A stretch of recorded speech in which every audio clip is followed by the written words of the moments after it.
Hello dear friends, welcome to Learn with Fun, Science and Maths. Sorry dear friends कि आपका video on time नहीं रहा maths का, थोड़े से डिले के साथ हम इसे आपसे शेयर कर रहे हैं। पर आई प्रॉमिस कि नेक्स्ट टाइम से ये डिले ना हो, इसके लिए मैं पूरी कोशिश करूँगी कि एडवांस में ही वीडियोस प्रिपेयर रहें आपके लिए। तो आज हमारे पास जो टॉपिक है वो है सर्कल। आज हम सर्कल और उसके पार्ट्स के बारे में समझेंगे और अपकमिंग क्लासेस में हम सर्कल से रिलेटेड एरिया पैरामीटर वाले टर्म्स को भी कंप्लीट करेंगे। फिर धीरे धीरे हम स्क्वायर, रेक्टेंगल, 2 डायमेंशनल शेप्स को कंप्लीट करेंगे। फिर हम 3 डायमेंशनल यानी क्यूब, क्यूबॉइड को स्टडी करेंगे। तो चलिए आइए देखते हैं कि सर्कल आखिर होता क्या है। अब देखिए, सर्कल ऐसे पॉइंट का सेट है जो सेंटर से एक पॉइंट हो गया जो सर्कल के बीचों बीच होता है, और सर्कल ऐसे पॉइंट का सेट हो गया जो सेंटर से इक्वल डिस्टेंस है यानी एक फिक्स दूरी पर, एक निर्धारित दूरी पर बनाई गई बिंदुओं का समूह, ये पॉइंट्स का समूह है जो सेंटर से बराबर डिस्टेंस पर है। अब देखिए सरकमफ्रेंस क्या हो गया, तो सर्कल का जो आउटर कवरिंग है वो सारे पॉइंट्स जो हैं वो जो इक्वल डिस्टेंस है सेंटर से, उनका जो डिस्टेंस है वो कहलाता है सरकमफ्रेंस। जो आसपास की पेरीफेरी है, बाउंड्री है गोलाकार शेप की, वो जितनी दूरी है, वो कितना लंबा है, वो कहलाएगा सर्कल का सरकमफ्रेंस।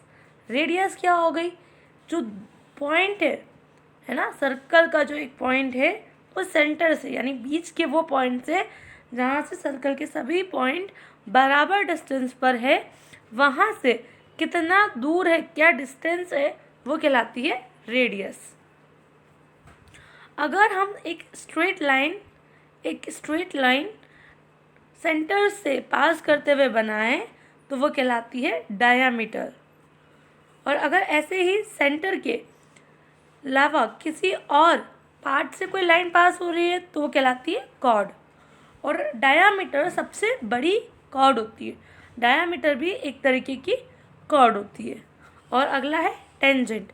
तो देखिए सर्कल की सरकमफ्रेंस यानी वो जो इक्वल डिस्टेंस पॉइंट बने हुए हैं उनको टच करती हुई अगर कोई लाइन बनाई जाए, वो रेडियस के हमेशा परपेंडिकुलर होती है, उस लाइन को कहा जाता है स्ट्रेट लाइन, जो हमेशा एक पॉइंट पर सर्कल को टच करती है।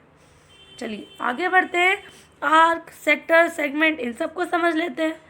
अगर हम सरकमफ्रेंस का कोई छोटा सा हिस्सा लें तो वो कहलाता है आर्क।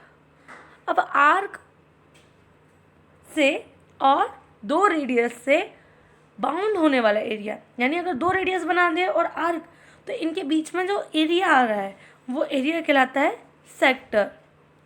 अगर माइनर आर्क होगा तो वो छोटा होगा, और अगर मेजर होगा तो बड़ा हिस्सा होगा सर्कल का, है ना। माइनर मतलब आधे सर्कल से छोटा, मेजर मतलब आधे सर्कल से बड़ा।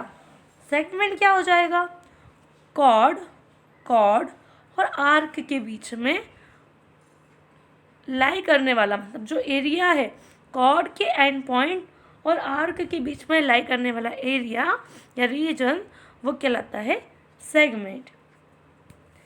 डियर फ्रेंड्स, इस बार आप सभी के लिए एक असाइनमेंट भी शुरू किया जा रहा है, तो आप सभी इसे सॉल्व कर मुझे ईमेल कर सकते हैं, मुझे व्हाट्सएप कर सकते हैं।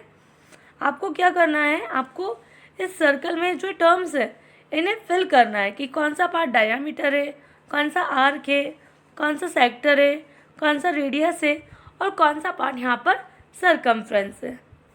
होप डियर स्टूडेंट्स कि आपको सर्कल के बारे में बहुत अच्छे से समझ में आ गया होगा। Please do like, share and subscribe my channel.